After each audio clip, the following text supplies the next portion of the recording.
Should we do some oming together so that we can kind of clear the air and get everything to, so that we can unify as one voice? Yeah. That way, not really one mind, but kinda. Ready?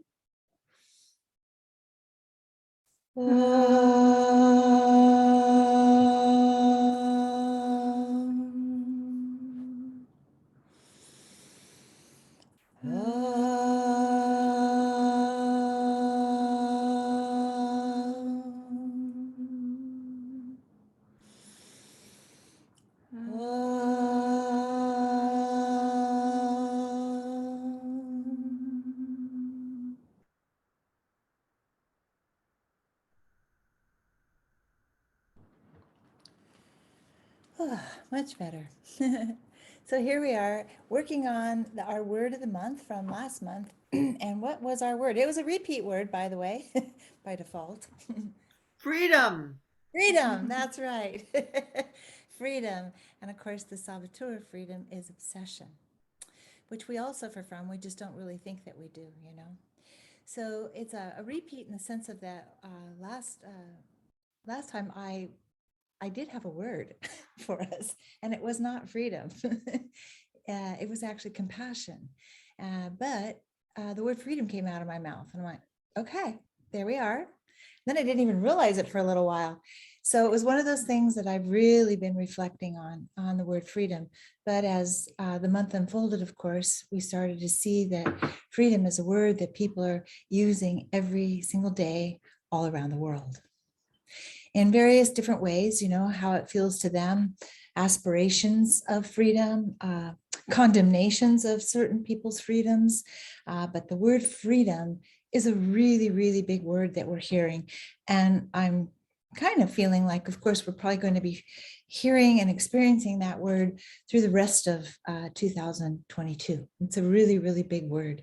And it's an important word, but we usually think about the word freedom in terms of groups, countries, religions, different people who speak about freedom collectively. And that's good, but of course we know that all groups, all collections of individuals are individuals. So today we want to really focus on what is individual freedom. How can we become more free within our minds, within our hearts, and how we are out in the world? Because we're not as free as we like to think we are. We fight each other about freedoms and rights and duties and all kinds of things. But ultimately, freedom, true freedom, is in your mind. How free are you in your mind? Are you free to be calm? Are you? Are you free to be peaceful? Are you free to be tranquil? Are you free to be contented? And I mean for more than 1 minute, for more than an hour. Is the freedom in your mind so complete that for days on end, you don't worry, you don't have anxiousness, you don't have depression, you don't have bad thoughts? Are you that free? Do you even think that you could be that free? Do you ever even aspire to be that free? Is it freedom, something that you even like imagine about? What would it be like? Do you imagine? What would it be like to wake up, even though the world is going crazy, to wake up with peace in my mind? In some ways, you see, I think that we don't allow ourselves to have peace because we almost feel guilty about having peace. But the world is having tragedies. I can't be at peace. That means I'm doing nothing, like I don't care. It's not true at all. People who can help other people the most in times of dire times are people who practice freedom within themselves, because their minds are now healthier and stronger than other people's minds because they're not going, ah, right? There's an emptiness, a space in there to create solutions, to activate peace, to think straight. To be kind, to be compassionate takes intelligence, which means you have to have a place in your mind and in your heart that is strong enough to start to think your way out of a situation that is so devastating in some ways, you know? To learn to have peace within us means that we are really learning to be more intelligent. Anybody can be a reactionary. It does not take a lot of intelligence. Anybody can scream and shout at one another. We can use our fingers and point and say profane things to one another again and again and again, because it takes no intelligence. Anyone and everyone can do that. We can all talk about how people are, and how miffed we are and how bad everybody is. Who can't do that? It takes zero intelligence. So we can indulge in that all we want. It's too available. But it'll make you feeling like, if you've been eating junk food for a year and didn't have access to clean, good food, you probably wouldn't be feeling so good. So where's the food for your mind? What are you feeding your mind? What do you think about? What do you read? What do you speak about? That will tell you the kind of food that you eat for your mind. What kind of words come out of your mouth all day long? Is it all about complaining and griping and blah, blah, blah, blah, blah, blah, blah, blah, blah, blah? Because that means you're eating too many things for your mind that make you feel complaining and griping. Means that you've come to a place of pessimism, because remember, optimism is curiosity. Are you still curious? How can we have peace in the world? How can we feed all the people? How can we do these things? Are you asking yourself questions in this way? Because if you are, then you really are an optimistic person. You're helping yourself to stay curious. How can we do this? What is it that I can do to contribute to peace? And besides, if I want to contribute to peace, that means that I am actually being peaceful. How does that feel? So what I'm saying to you is that we need to really focus on freedom from inside, so that we understand that when we're caught in this obsession of just making everything around us bad, it's an obsession that's kind of like made up of, it's one part complaining and griping, like I was saying. It's one part just plain old frustration and anger. And it's one part shaming and blaming others. Well, the world's like this because they think like that, because people are like that. They keep saying these things. And you see my face? Is this the face of a person who's at peace? Is this the face of a person who's emanating peace out into the world? By shaming and griping and blaming others for everything that's going on, and I'm doing this. What am I doing? Am I counterbalancing that? Or am I jumping into their pool and complaining about the conditions of their pool? Right? So we all do this in varying degrees. So don't think I'm shaming and blaming us, because I'm not. I'm talking about this so that we can understand that we are stuck in these habits and they go on their own. We don't even have to be conscious of them, because now collectively we think like this, not just individually.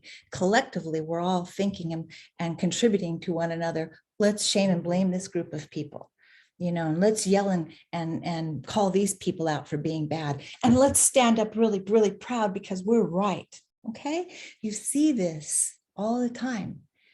And then we shame the other people for what we're doing. We're doing the same thing. So the more we focus on freedom, it tells us that we have to be free from mimicking the people that we are talking about. Don't you want to be free of that? If you really want to have peace in your heart and you really want to do good in the world, then we have to be stronger within ourselves.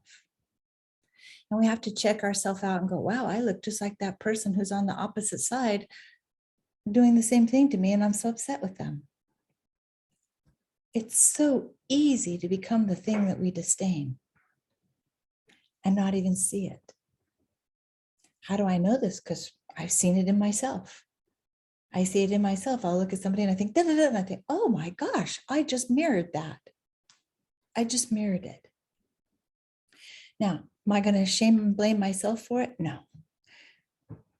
I'm going to notice it. I'm going to be aware of it. And I'm going to help myself to change it. by continuing to be aware of it. So remember that all thoughts are vibrations. And every vibration has a sound and it has a color. It's true. Every color has a sound to it. And every sound produces a color. So when you walk into a room and it's a really disgusting color, like something that's kind of muddy and murky and icky, you probably aren't going to want to have a party in there. It's going to, even though it's freshly painted, you're going to feel like, oh yeah, this isn't the right room for this kind of a festive occasion. Because the color is vibrating a very different tone than what you're feeling inside. It's not a good match. So you might find yourself looking for another room that's been freshly painted in maybe a bright white or a very soft, bright color, something that's reflecting light, because that's what you want to do. You want to reflect light and have people over and reflect one another, you see? So it's important to see at the very, very basic level, color produces sounds and sounds produce color. Just because your ears and your eyes aren't telling you that doesn't mean it isn't happening. Because remember, dogs, cats, penguins, elephants, they all see and hear differently than we do also. Does that mean that their sounds don't exist? No, of course not. There are sounds and things that have color that most people don't see or hear. It doesn't mean they don't exist. We all know that there's ultraviolet rays. We all know that there's sounds that are so low or so high that our ears can't physically hear them, but they exist and they influence us. So every single thought that you think creates a vibration. And we know you could go to the hospital and have your thoughts, well, not your thoughts, but your brain waves measured, because your brain produces a sound. Your heart produces a sound, bum, bum, bum, right? It's moving. The blood in your veins produce a sound. Every time you blink, it produces a sound. Just because you don't hear it, just because you think it's unimportant, doesn't mean it's less than what it actually is. Everything produces a sound. It's true. Everything does. Every movement you make produces a sound. Every thought that you think produces a movement, produces a sound wave. And that sound wave moves out and can touch all the people that are in your area. So, I always use the same example about this. I used to use it as, I would say, if you had a radio in the room, but I'm kind of older, so radios are, they're my go-to in this way. But I guess you would say, it is your computer, when right now, in this home right now, if we're perfectly quiet, if Ruby and I don't make a single sound, it seems very quiet here. However, if I turned on a radio or I turned the computer on to listen to some music, where is that music? Is it in the little box? Is it in the little radio? Is there a band in there? No, of course not, right? Where is that? It's in the air right now. But I have a device that can make me hear sounds that my ears can't hear by themselves. So the device reveals to me that sounds exist in the air currently. Good sounds, bad sounds, all sounds are currently in my house, but my ears can't hear them unless there's a device that assists my ears to be able to know that these sounds are in my house right now. These sounds are everywhere. And as I look at you guys, I see images, color, because those also exist. And this device brings them to me. Magic. And it's magic when we don't have a device for you to know that you are the device. So if I'm just sitting here and there's no electronic devices in my home, all those sounds still exist in my home. And they're still influencing me.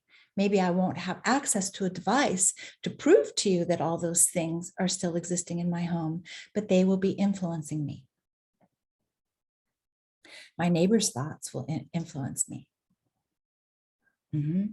Yeah, people down the street, people in the next county, people across the world, because sound doesn't know any barriers. Disneyland's happy. Disneyland's happy. Second happy. So there's sounds everywhere that are influencing us, and we are influencing others with our sounds. So most of us aren't thinking in terms of responsibility about thinking. What are our thoughts? Because every thought that you have is producing a sound, and it doesn't stay in your head. It's convenient to think that I'm thinking all day and my sounds are in my head, and I can think these thoughts and they're not affecting anybody, and it doesn't matter how bad they are. Oh, huge mistake. Every single sound that you make because of a particular thought that you have been thinking about affects every part of your body. Every part of your body is receiving these sounds.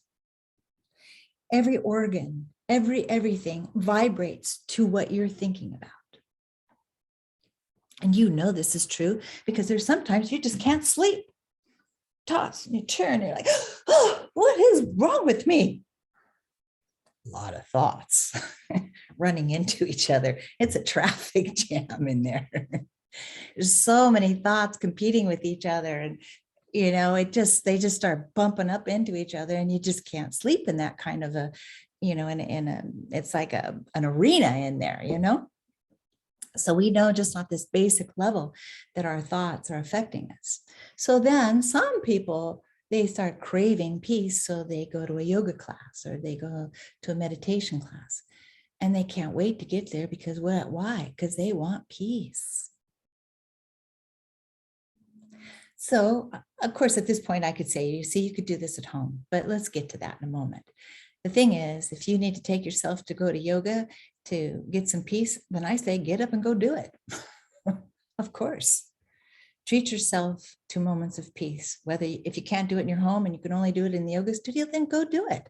You're not going to get any criticism from me. Well, you should learn how to do it at home. Please. Do it wherever you can and let it expand from there. Don't criticize your efforts to become more deeply spiritual, because then you'll cut yourself off from doing it. You want to help yourself, be kind to yourself and go, well, the best I can do today is I can go to yoga and just meditate. Okay, I think I'll go do that. Okay, then go do that. You're not only doing something for yourself, you're doing something for the other people in the yoga group, because you went there with the intention to have peace. You were so distressed that you went there. So don't think, oh no, I'm so distressed and I'll go there and I'll pollute the energy there. No, you go there and you suck up the healing energy that's there and then breathe it back out. Suck it up. Give it back to everybody in a more pure form. You see, peace is not so hard to practice. The real question that we need to ask ourselves is, why do we have resistance to helping ourselves or others? Everybody suffers from resistance to goodness. Yeah, I meditate, but I can't say I'm a meditator because, my mind's too fast. I think too fast. We all think that, and you've heard me say that 100 times or more. But it's always worth repeating, because you see the resistance to peace. Such a resistance. We need to help ourselves more. But we say, I don't have time. I'm a very busy person. I do not have time to practice peace. Do you know how many bad drivers there are out there? I can't be peaceful on the freeway. Do you know what goes on in my office? No. They'll walk all over me. Is that really true? If everybody on the planet practiced peace for 5 minutes a day, I would love to dream about what that feels like. Really, that's something to imagine. Try to imagine, what would it be like if every single person on the planet responsibly thought, at least for some part of the day. thought to themselves, I got to put out some good thoughts. I am peaceful. I am peaceful. I am living in a peaceful way. You see, every time you speak in this way, you dispel the, oh my God, this is all crap. You do.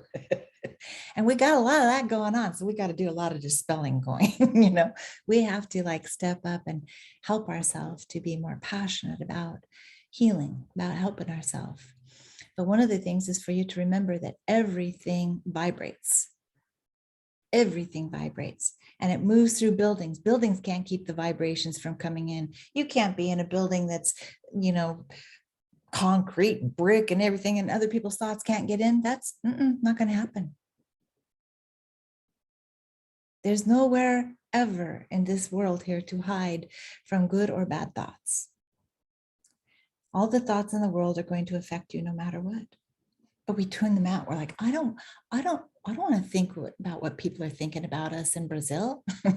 Well, of course not, not all day long. The thing is to be aware about our thoughts, to be aware that your home has your thoughts in it. Your car has your thoughts in it. Your office space has your thoughts in it. Everywhere you go, you leave a mark. You do. You've been someplace and your thoughts will linger there.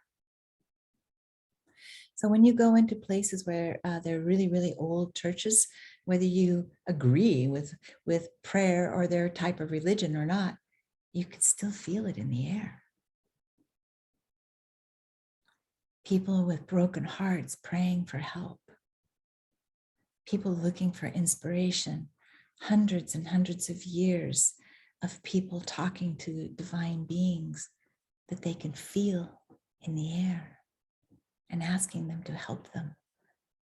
And all these years later, when you go to places like that, you can still feel the people praying. You can still feel the Divine One hearing those prayers. Yeah. And the reason you do it, you feel it there is because people felt like you had to go someplace to pray. That you couldn't, that the Divine One wouldn't hear you if you were in your backyard or in your basement. You had to go to the church. But it doesn't matter where you are. Doesn't matter where you are. But I'm telling you that so that you, when you ever go to a church, which people usually don't anymore unless they're on vacation, let's go in this famous church here and see what this looks like. But if you go in there and sit and let those vibrations soak into you, oh my gosh, you're in for devotion. That's a beautiful thing to feel. You will feel pain and you will feel transformation. You will feel hope. You will feel distress. You will feel grief. You will feel joy, all in one moment. These are vibrations.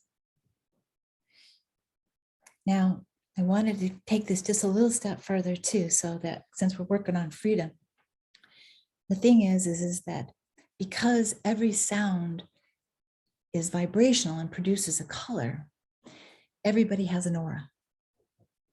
Everybody has an aura. All living things have auras, which means all plants have auras. Crystals have auras. The earth has an aura because it's a living being. I don't know why this is all such news. The earth is a living being. Really? Really. The sun is a living being. And the sun is the easiest place to see an aura because we live in the aura of the sun. The sun is a living being and emanates from the inside. Heat and light emanate outwardly. To such an extent that on this planet, so many miles away, we still bathe in that and we are actually living because of it. We are alive because we live in the aura of the sun. So we are all little suns, and we look like suns in the sense that we emanate heat, we emanate light. And the quality of that light, that heat, is produced from our thoughts and emotions.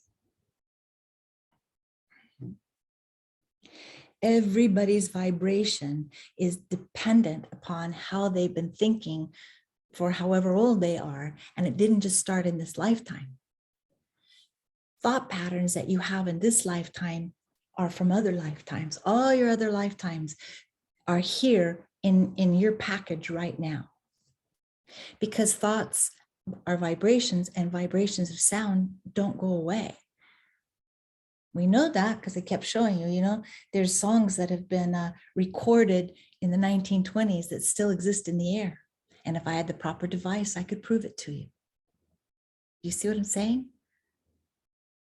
Your thoughts don't go away. We think they're nothing because we think so many of them. So we're careless. We're like, I'm just thinking what I want. I'm being a free person.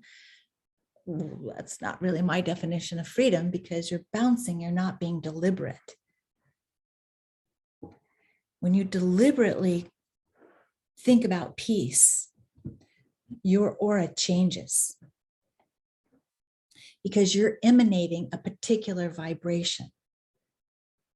And you live within that vibration. Because remember, I told you, whatever you're thinking, it in your mind, it affects every organ in your body. It affects your eyes, your nose, your ears, your fingertips. Everything is affected by how we think. So when people say, well, I'm sick, it's in my body though, it's not in my mind. Well, it's in both, of course. But we're just so judgmental that we reach these ridiculous extremes that, oh, you're just feeling it in your mind, or you made that all up. Well, kind of make everything up. Really? We're all just looking for the truth. So if you want to change your energy level, you have to change your thoughts, because your thoughts are vibrating through your body. And your thoughts, of course, create feelings of joy and peace. We say, no, this person made me feel angry. They certainly contributed to it, but you are responsible for your vessel. You are responsible for how the brain and the mind are working. You are responsible for the conditions of your own mind. We're all throwing and shouting things at each other that are terrible. And I can spend all day just shaming and blaming people who think I'm a weirdo. But why bother? I don't have enough energy to think about all the people that think I'm weird. You're my weirdo. Oh, thanks, honey. Yeah, so you have to help yourself to know that you're in charge of your vessel. So if you say, yeah, but I can't go out there because they all think I'm weird. Why? If you have something to say, go say it. So what you want to do is help yourself with your vibration. Okay. So auras happen because we're alive, basically. You're warm, right? Touch yourself, you're warm, right? You're warm. You're emanating heat. And wherever there's heat, there's light, because we're made of fire. Your spirit, your soul is made of fire, which is why when you leave your body, it's cold. The fire got put out. The fire left the body. Your soul, your spirit is like that of the sun. It's light. You are made of light. Your mind is made of light. It's not your brain. Your brain is a physical organ, and everything that's physical will die. Your sight is not limited to your eyes, because you can dream, you know that. You can see within your mind. You can speak without having a voice. You can hear it in your head. You are light. You are housed in the physical form so you could be on this planet, because you can't exist in this dimension without having a body. When it's time for you to go to a different dimension, you must leave your body.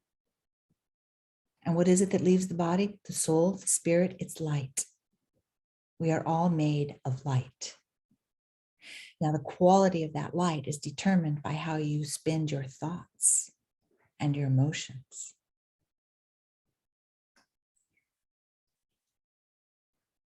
It gives a whole new definition to responsibility, doesn't it?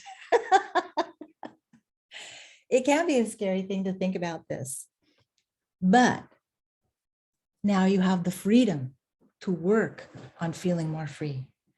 Without knowledge that you could change, it's very difficult to be a free person. But once you know that your energy and that your thoughts are producing a particular line of energy, you can change that. I'd love it to be so easy that you just go, yeah, I'm going to change that. And that's it. Okay, it's done. Consider it done. No, life is a practice. How we get into this place where our thoughts run on their own and they run in a particular type of ickiness is because we've been doing it for a very long time. So those sounds create habits. Vroom, vroom, vroom. They create momentum. So if you've been thinking a particular type of sound for a long period of time, it has created momentum in your light body. And now you're prone to thinking like that without even putting any energy into it. So what you want to do is you want to keep helping yourself to ask yourself, what am I thinking here? What's going on? Oh my gosh, I'm bouncing around like a pinball machine, you know?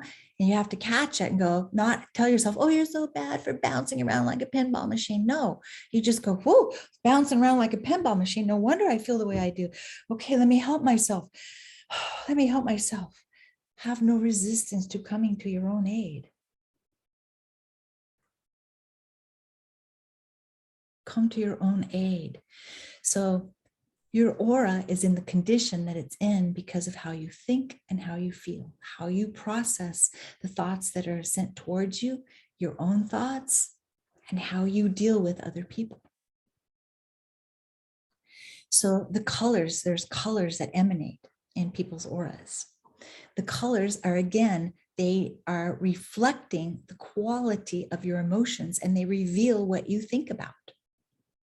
So a person that has a lot of kind of like golden yellow in their aura, they're probably, and it's not brown, maybe it's a really beautiful, bright, natural color of yellow gold. That means that that person thinks high thoughts enough to where it actually emanates from their aura. It means that their mind burns at that vibration because it's fire, right? Now, if I've been thinking jealous thoughts for a really long time, because I've just gone through a terrible divorce and it's really horrible, and my ex is already with somebody else, and there's all these other things that have really caused me to really have struggle and really be in a really nasty situation. So my thoughts, of course, are all about how horrible life is and how I'm feeling so jealous about this whole situation. I don't need to be categorized as a bad person. I need to help myself. I need to come to my own rescue and understand that I am in a swamp. So if somebody who understood about auras came across me somewhere, they would probably want to walk around me. And if they were really kind, they would lead me with a prayer, a silent prayer they would send to me. Because my aura would be dark. In other words, it would be and by the way, jealousy is green, just not that beautiful green. Mm-hmm. It's that dark, muddy green that has gray in it. Mm-hmm. Yeah. And then when it has violent thoughts in it, it's kind of a blacky red, and there's like little bolts that'll shift in people's auras. Yeah. You don't want that, because let me tell you what happens. Might as well get really scary here. So as you look out into the world, you know, like when you're sitting in your car and you're driving and you have to look through your windshield, and of course my windshield gets dirty. But as you look through your windshield, you know, it does kind of make you go, oh, things look a little gloomy, you know. And then when you clean your windshield, of course, you're like, wow, this is really great. Right? Okay, so your aura, you know, like if you see auras, pictures of auras in a book, it looks like it looks like it's around you, like this way. It's everywhere. You are inside of it. So it circulates you, right? You're inside of it because it's emanating from every part of you, which means you have to look at it. You have to look through it in order to see the world. So if my mind is constantly pumping out thoughts of shaming and blaming and that's what's on my windshield. And that gets projected outward because that's how I see the world.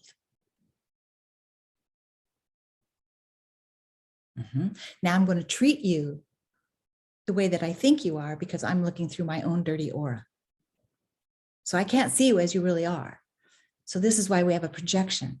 Like when somebody projects themselves onto you and you say, why did they say that to me? That's how they are.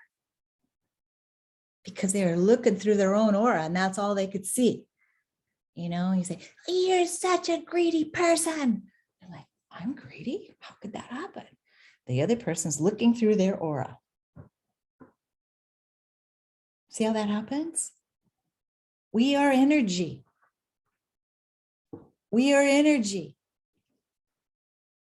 We are energy.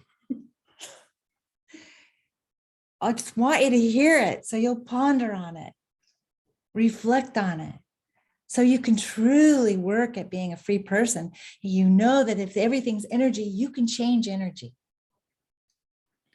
But instead, we just shame ourselves. I'm so bad. You're so bad. If we could let go of that and go, I am going to change myself. And what you want to do is you want to help yourself to be more illuminated, carry more light, so that your thoughts of peace will be so strong, boom, that they're like rocket ships and you can send them across the world because you can. But if your thoughts are all like in here and you're just like in this place, your thoughts are not strong enough to send around to the other part of the world. They'll go, but they'll go. You want them to go. You have to practice light. You have to practice clarity. You have to practice peace. You have to practice joy. The more you practice it inside of yourself, it rolls out of you, rolls into your home, which uplifts your home, makes your home have a much better vibration. Moves into your neighborhood, moves everywhere that you go. You take your aura, you take your thoughts, you take your history, you take everything everywhere you go. Yeah, and you leave a mark everywhere you go.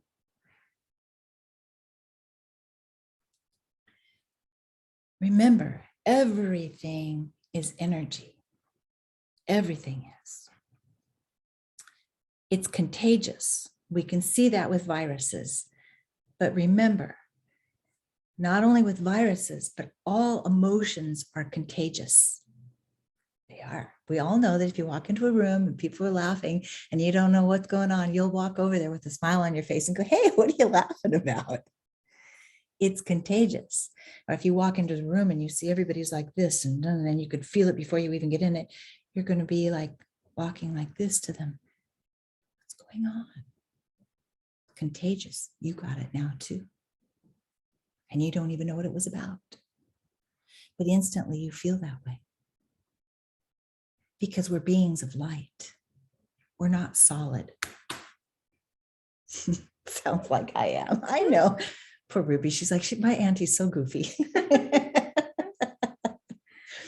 But we think that our houses are solid. They are not. Sound moves through everything. You know that. You know there's sounds out in the world and they come into your home, right? Thunder comes into your home. Yeah, the other night, thunder came into our home, right? Yeah. So you have to see that the sounds in your mind move through your home.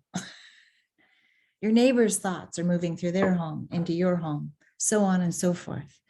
So the way that we protect ourselves is by raising our own vibration, by thinking thoughts that are higher than you did yesterday. And continuity, practicing, knowing that this is the best way to live, is to help yourself to learn to emanate light, to practice emanating light. Your whole life. Our life is a practice so that we can learn to emanate light.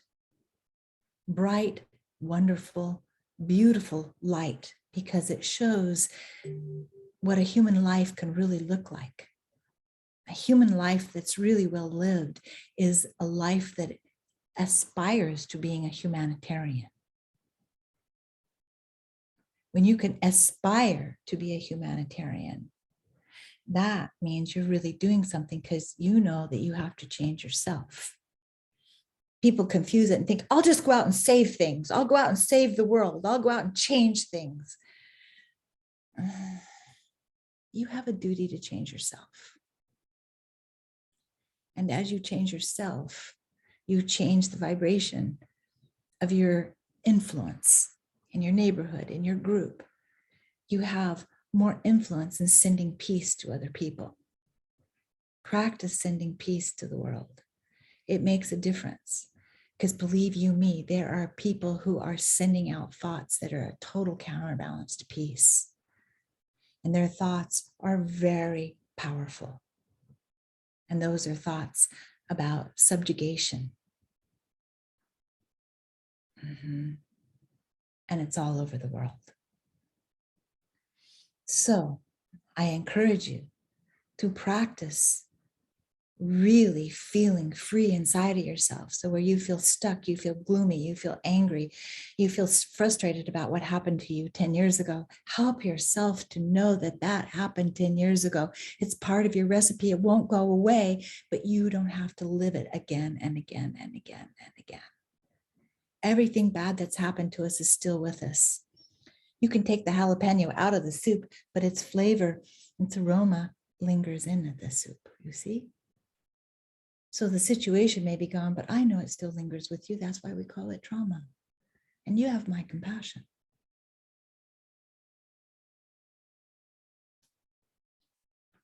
The work on feeling compassion for yourself rather than shaming others because you feel this way. Help yourself. Help yourself to regain joy, to regain peace. It's still there. Joy, happiness, peace, it's still there. It doesn't go away because we have bad times. It's still there. But you have to reach in and pull it out. You have to be determined to have joy. And this determination creates habits. And those habits override the habits of thinking that things just aren't going to work out. Having faith in yourself is not an easy thing to do. And my teacher used to tell us, let me get this right here because it's important to say it correctly.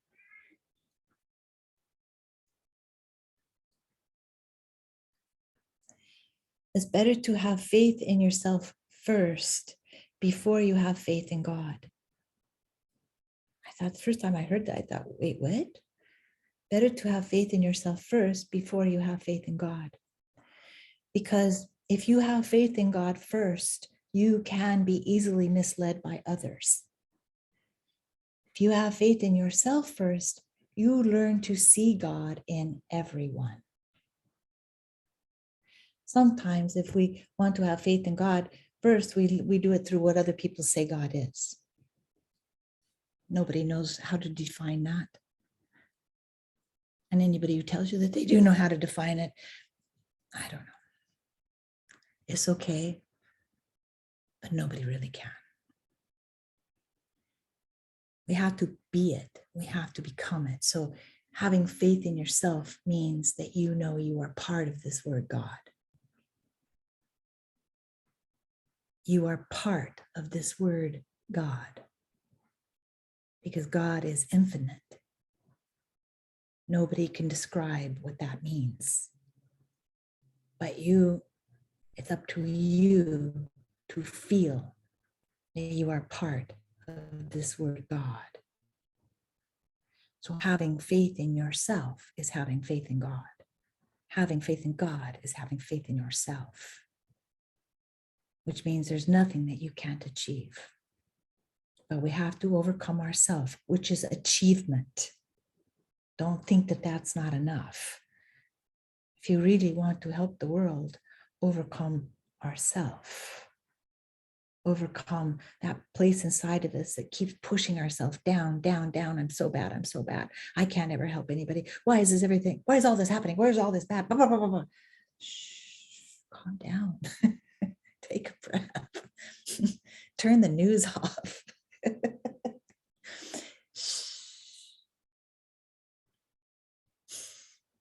Drink some tea. Talk to yourself. Talk yourself off the ledge. Be there for you. Right? Freedom starts at home. Practice feeling that you are energy.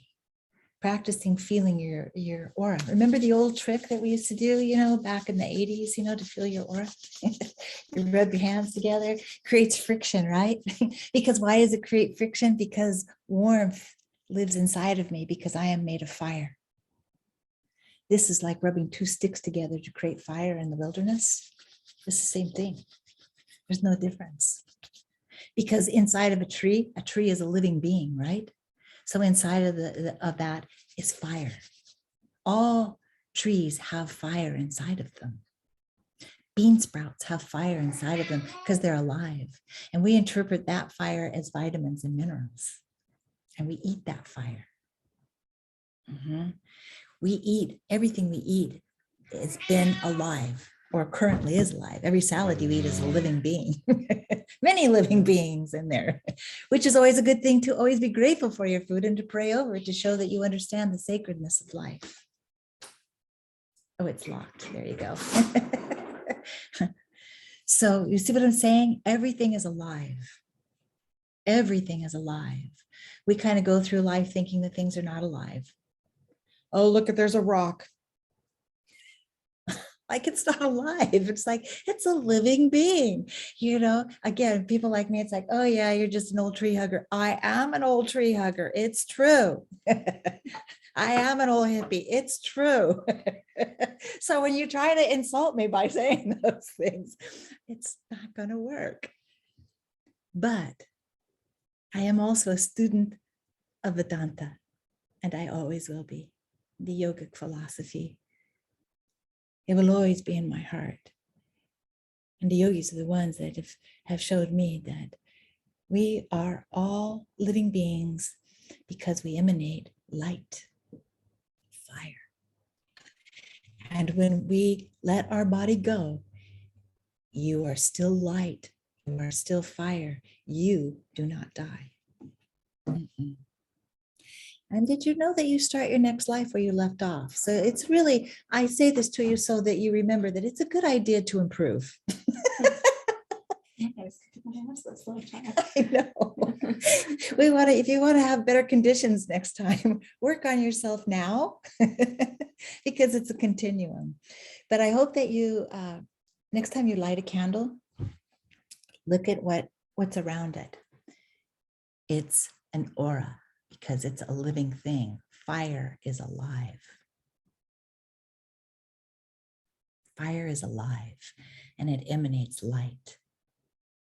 So the next time you go to say your prayers or you're doing meditation and you light a candle, remember that looking at the flame is for you to remember what perfect light looks like within yourself.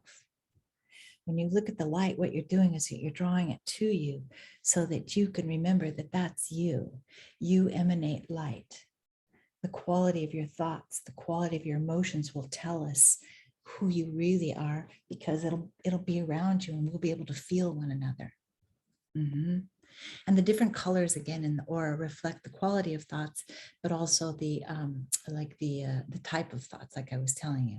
So darker emotions will emanate darker colors, and higher thoughts will always emanate the lighter colors.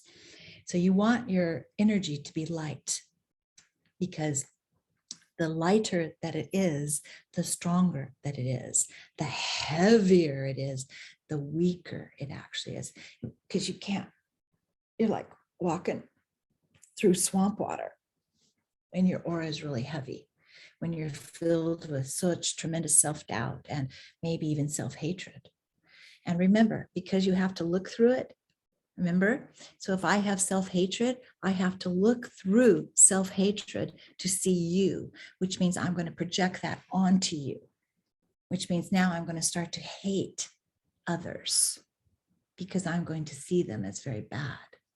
It can make me paranoid and feel like I have a right to harm others because I'm so afraid inside. So we have to be very careful. You see how this can work? So if you can think of yourself over this next month as that you are a living light and you're way older than your body will ever be. Your body could never live as long as you. You are one old being. We're all old souls. We've all been through lots of types of bodies, and they all leave a mark on us. So who you become in the future is what you're thinking right now. What kind of habits are you having in your mind? What are you cultivating? Are you still insisting on telling yourself how bad you are and that perfectionism is everything? For all you perfectionists, come on, give yourself a chance. Open up, make a mistake so that you will understand and be satisfied by experiencing the power to overcome. You don't get to live in the power to overcome if you don't take a chance. You got to take a chance on yourself, on anything that you're doing. If you feel stuck, help yourself to not to just go, well, there's no other way. I just have to feel this way. No, you don't have to just feel this way. You can come to your own rescue and you can start to help yourself right away. Yeah, it's work, but you see, we must overcome the resistance to help ourselves. And you know what I'm saying, as everybody has it.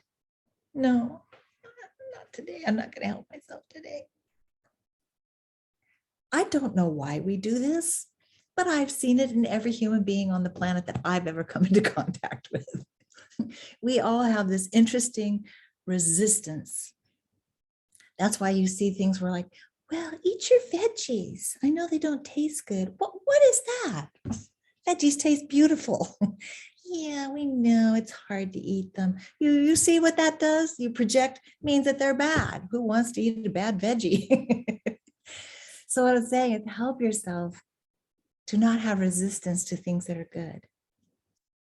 Because, we all are like, ooh, let's go do this bad thing. Ooh, we even smile and we're like conspiratorial. Come on, let's go do this bad thing. Let's go eat all this junk food today. Come on, let's go be bad together. Yeah, come on. Right? You see how that is? How interesting that is? Now, if you could only be that happy and inviting other people, come on, let's practice peace today. Come on, you know how it is. Come on, let's practice peace. So I'm saying that to you today. Come practice peace with me. Come practice peace with me. Stay in your own home. Do whatever it is that you do. Come practice peace with me, though. For this whole month, I'm going to practice peace. Every day, I'm going to say that word in some capacity. I'm going to say it, and I'm going to say it with all my heart. I'm going to pray for it. I'm going to say it, and I'm going to think it. I'm going to put it into an affirmation. I am peace. I am peaceful. I am walking peacefully today to my car. I am driving peacefully today. I am going to really embody peace. And I'm asking you, come participate with me. Get your friends and your families to participate with you in some way. Why not? You know that we get them in and we pull them in and we go, get over here and let me complain to you about how bad the world is. Why don't you kind of bring them in and say, hey, because the world's bad, let's practice some peace today, okay? That's what I'm going to do. And if they look at you like, uh-oh, she's turning into one of those peaceniks, then you just say to yourself, yep, turning into a peacenik. That's right. And have some joy. Be lighthearted. Be lighthearted. Peace is very, very serious, but it will make you lighthearted. And that's what we need. Okay. Spring equinox. Oh, in the chat. So sorry. What was that, dear? Spring equinox, and I'll put the registration in. Oh, spring equinox. Good thing for Ruby, right? Okay, the spring equinox, we're going to have that celebration on Saturday, the 19th, and it's going to be at Jim and Leanne's beautiful outdoor space that we are so grateful for. And the registration form is going to, I guess, get put up here in just a few moments if you want to participate in that. On that day, It's from 10 to 2. We always serve a light vegetarian kind of lunch situation. And what we're going to do is we're going to practice what we've been talking about today.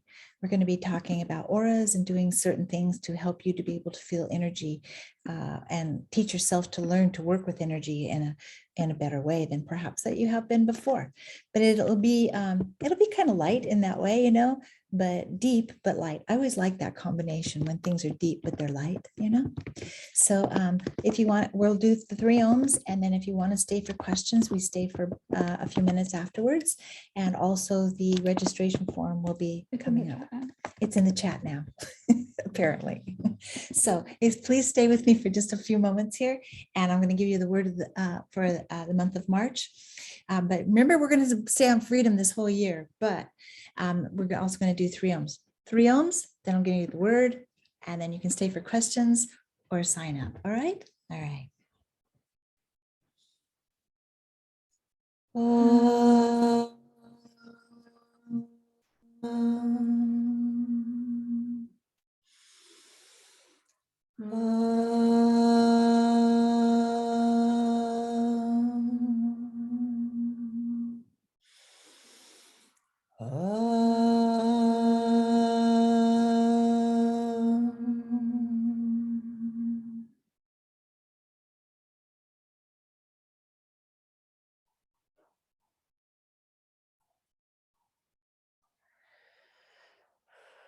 So the word to meditate on for the month of March is the word compassion. And the saboteur of compassion is punitive. Please don't focus on the word punitive. Be aware of its presence, but merely put your energy on compassion. And it's a really good way to learn about energy, is to put our focus on compassion. Okay. Thank you, Jacqueline. Thank you. Thank you for being here today. Peace be with all of you that are leaving. Peace. Annalise wanted to know about the tarot class being offered. Oh, yes. We still don't have the exact date for our tarot class, but it will be this summer. We're just, things take a little longer, huh, Ruby, than we always are like, okay, we'll get that done. Okay, we're still working on it. But it's coming. I do promise you that. Especially when it's going to be as long as it is. Oh, right. It is a very long class, by the way. It's very long and involved. It'll be for months. So it takes planning. Yeah. It's not a one and done. Right. Okay. Becky had this question. Okay, so let's see. Well, so we have a question here. How do vibrations, energy work, move through our 3 bodies, gross, ethereal, and causal? Okay. What a Becky question. What a deep Becky question this is. Well, let's see how much time do we have for this? No, I'm teasing. So the thing here is that in Vedanta, they teach that, you don't have to have any belief. I'm using a different example to answer this question. So in Vedanta, they say you don't have to have any sort of belief in God. You can be a perfect atheist. And when I say perfect atheist, I mean somebody who has all the thoughts and feelings of helping and being unconditional, of really, really putting out good work. That person can become enlightened and never, ever, ever have any sort of belief in God. Okay, so that's important to know, because we think that you have to follow all of these rules that people have set for us. And it's just not true. Whether there have ever been any, I'm not saying that they're bad. I'm just saying you don't have to have anything like that.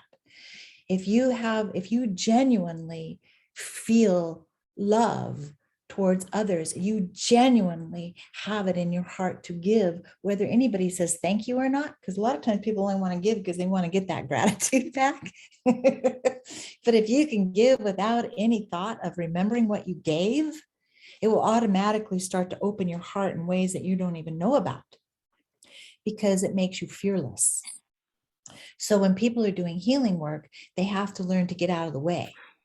So like if you're doing healing work or you're doing hands work or something like this, it's not about like how they used to say, you gotta stop having any emotions. You can't have emotions. You can't be thinking. Good luck with that, because that's not going to happen. You're a living being, which means you have thoughts and emotions moving through you 24/7. But The trick of being a really, really good healer is when they say get out of the way, that means you can't have any ego. It means that you can't do it because you want to make this person better. Because when you have a goal, when healing becomes a goal, it shuts it down. I'm going to make this person better. It's my personal mission to make sure that this person gets better. You know, those kinds of things get in the way of the energy moving the way that they need to move.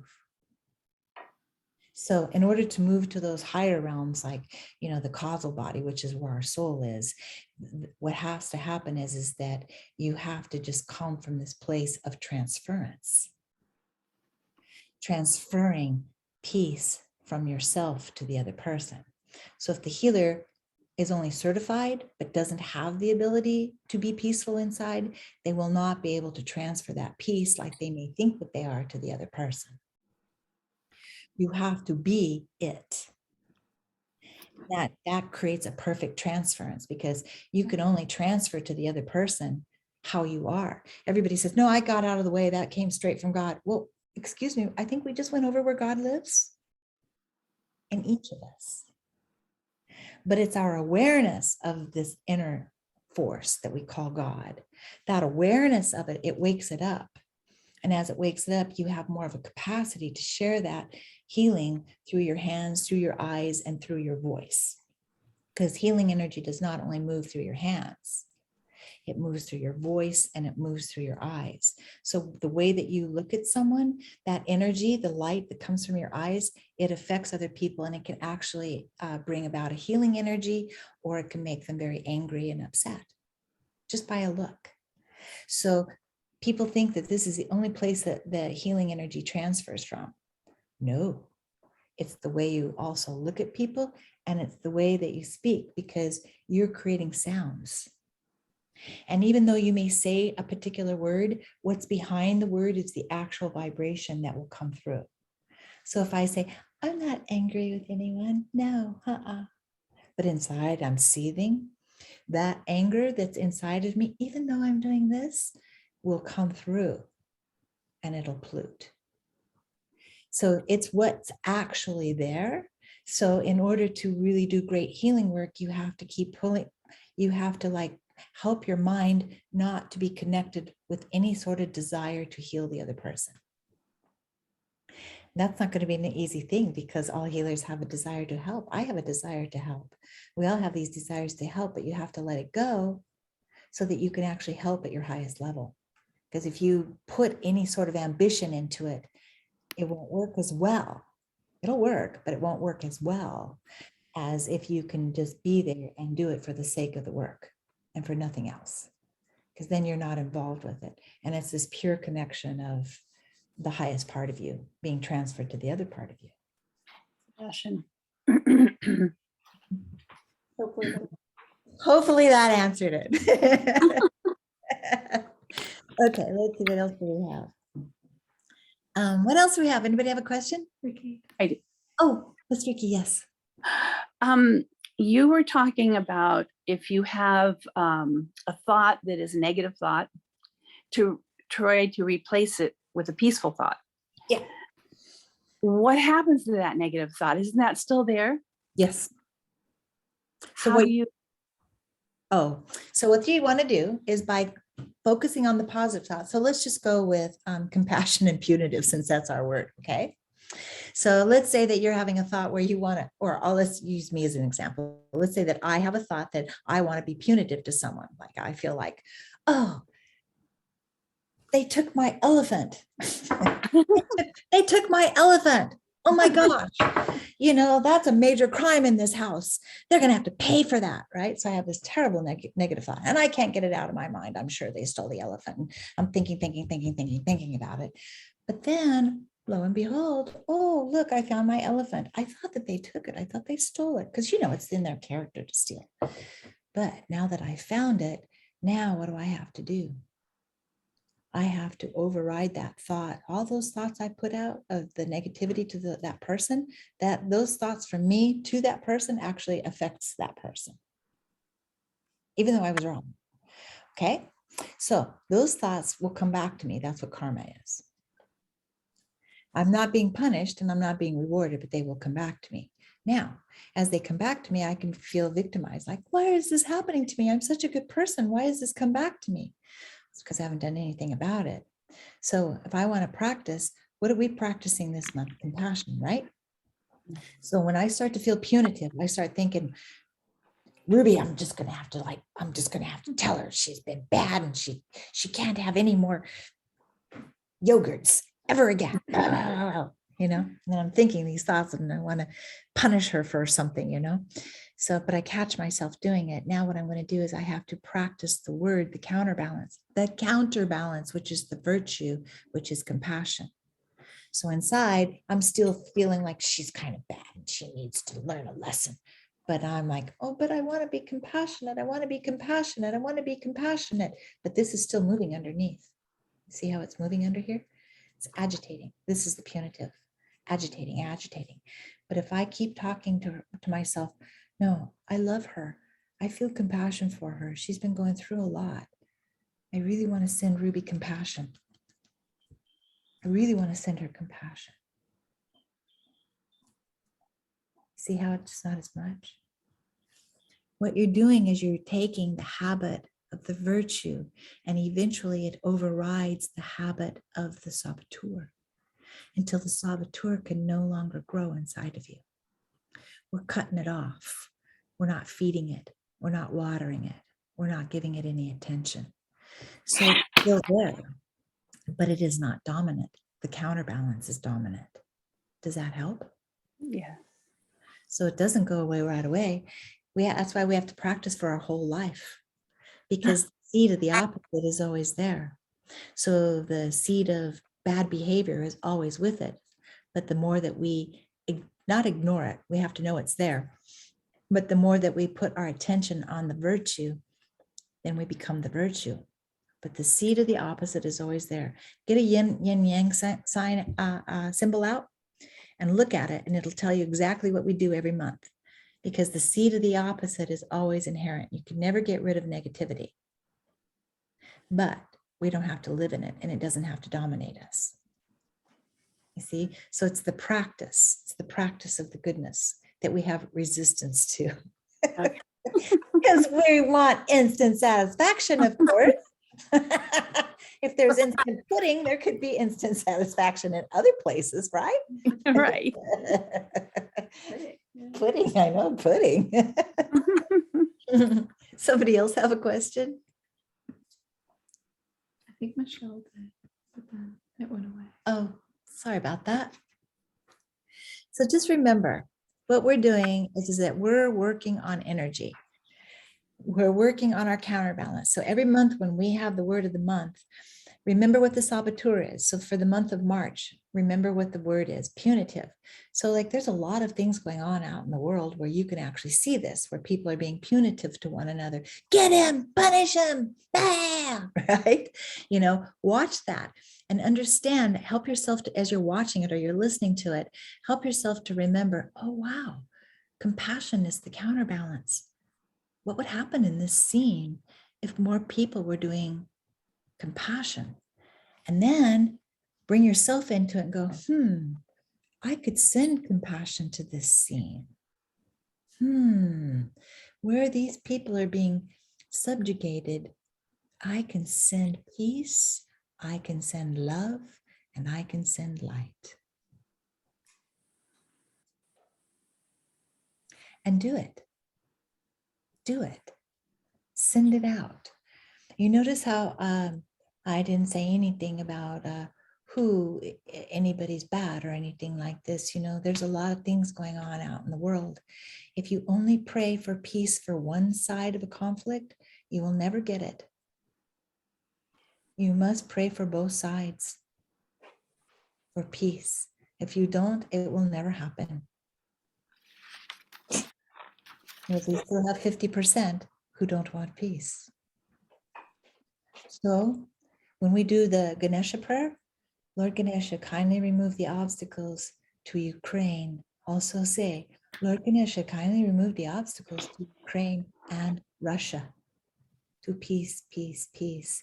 And may it spill over to all other countries throughout the entire world. You don't want to just send peace to the people that you connect with. You must send peace to those that don't even know that they need it. At least it's available and they'll have a chance to go, well, that feels kind of good. What is that? Let me answer. That. Oh, it's peace. Let me let it in. But you don't want to send them bad thoughts. No, they're hurting, which is why they live in the way that they do. So we send them peace. So we send the people of Ukraine that we see obviously need peace. And then we send that same peace that we send to them to everybody else that are not so obvious. To all those people who think brutal thoughts, we send them peace. For all those that are under a regime that's making them starve and we've forgotten who they are, send them peace, send them light. See, by doing this, that moves through you. And as it moves through you and moves out of you, you actually become it. So it changes your aura. You actually become stronger because you're praying for others, but we're not praying for people to win. We're not praying for people to lose. No, we're praying for people to become beacons of peace within themselves so that the proper changes are made within each of us. See, it's different. It's different. So I hope that, like I said, that you will join me this whole month in sending peace, light, love to every single person that's distressed on the planet. And it'll go right where it needs to go. It really will. All good? Thank you. We're so excited to see you soon, Jim and Leanne. Yeah, we're so excited for the equinox celebration. It was so beautiful in your home, but now it's springtime. Okay, thank you, everyone. Thank you, Jackie. Thank Thank you. you, Jackie. Thank Thank you. Thank you so much. Peace be with you. Namaste. Namaste. Namaste. Bye.